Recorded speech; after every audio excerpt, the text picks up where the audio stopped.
Meditations 1.13. In my Father, I observed his meekness, his constancy without wavering in those things, which after a due examination and deliberation he had determined. How free from all vanity he carried himself in matter of honor and dignity, as they are esteemed, his laboriousness and assiduity, his readiness to hear any man that had aught to say tending to any common good, how generally and impartially he would give every man his due, his skill and knowledge when rigor or extremity or when remissness or moderation was in season, how he did abstain from all unchaste love of youths, his moderate condescending to other men's occasions as an ordinary man, neither absolutely requiring of his friends that they should wait upon him at his ordinary meals, nor that they should of necessity accompany him in his journeys,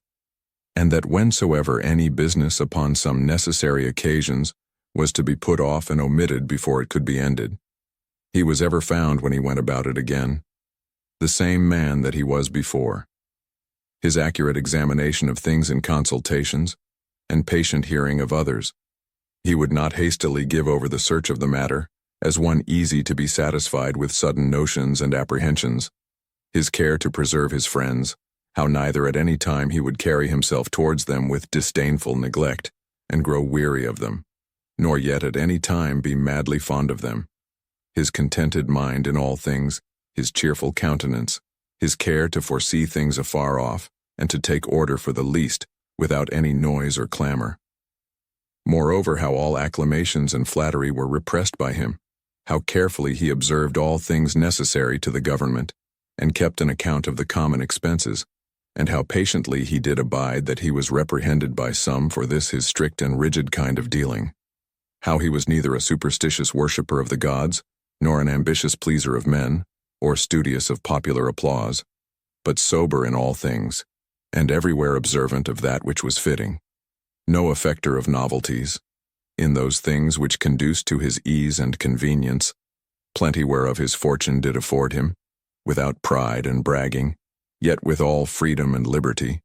so that as he did freely enjoy them without any anxiety or affectation when they were present, so when absent he found no want of them. Moreover, that he was never commended by any man, as either a learned acute man, or an obsequious officious man, or a fine orator, but as a ripe mature man, a perfect sound man, one that could not endure to be flattered, able to govern both himself and others. Moreover, how much he did honor all true philosophers, without upbraiding those that were not so, his sociableness, his gracious and delightful conversation, but never unto satiety, his care of his body within bounds and measure, not as one that desired to live long, or over-studious of neatness and elegancy,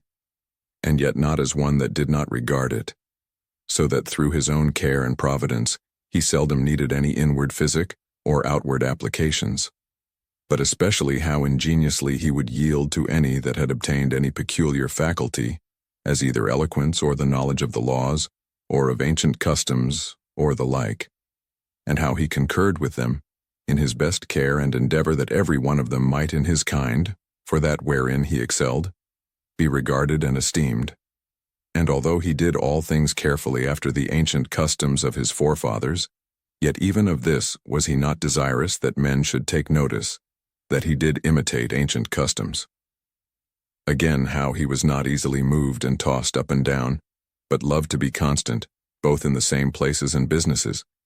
and how after his great fits of headache, he would return fresh and vigorous to his wonted affairs.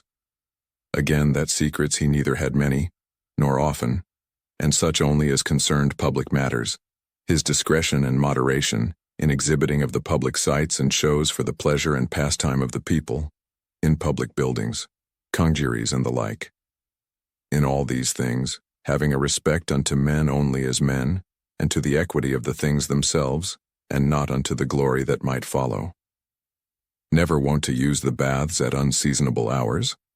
no builder, never curious or solicitous, either about his meat, or about the workmanship or color of his clothes, or about anything that belonged to external beauty. In all his conversation, far from all inhumanity, all boldness and incivility, all greediness and impetuosity, never doing anything with such earnestness and intention that a man could say of him that he did sweat about it, but contrariwise, all things distinctly as at leisure, without trouble, orderly, soundly, and agreeably. A man might have applied that to him, which is recorded of Socrates, that he knew how to want and to enjoy those things, in the want whereof most men show themselves weak, and in the fruition intemperate, but to hold out firm and constant, and to keep within the compass of true moderation and sobriety in either estate, is proper to a man who hath a perfect and invincible soul, such as he showed himself in the sickness of Maximus. In Meditations 1.13, Marcus Aurelius provides a philosophical portrait of Antoninus Pius, praising him as a model of Stoic virtue in action, disciplined, just, humble, kind, rational, and unwavering. This is more than a tribute. It's Marcus's ideal of how a ruler, philosopher, and human being should live. For Marcus, Antoninus was proof that leadership grounded in character, not image or power, is what truly endures. This passage is perhaps the clearest articulation in the entire book of the Stoic ideal, lived through action rather than theory.